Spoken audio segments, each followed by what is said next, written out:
जिल्हा परिषद आणि पंचायत समितीसाठी आज मतदान पार पडत आहे। आपण सध्या आहोत ईश्वरपूर या ठिकाणी साखराळ या गावामध्ये आपण पाहू शकतो की मतदान करण्यासाठी मतदार राजा हा बाहेर पडलेला आहे।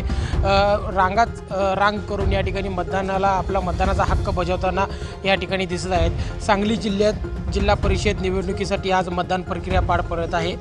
जिल्हा परिषदच्या 61 जागेसाठी 211 जण रिंगणात आहेत, तर पंचायत समितीसाठी 122 जागेसाठी 327 उमेदवार रिंगणात आहेत।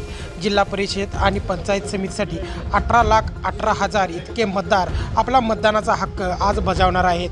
मतदान प्रक्रिया पार पाडण्यासाठी 2039 मतदान केंद्र या ठिकाणी उभा करण्यात आलेले आहेत, तर 9,000 कर्मचारी या मतदान प्रक्रियेसाठी तैनात करण्यात आलेले आहेत।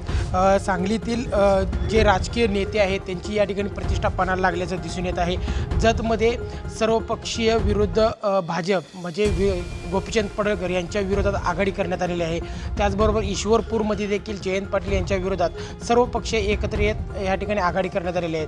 त्यामुळे जिल्ह्यामध्ये सर्वच राजकीय नेत्यांची प्रतिष्ठा या ठिकाणी पणाला लागल्याचं दिसून येत आहे। स्वप्नील एरंडोलीकर, LS मराठी, सांगली।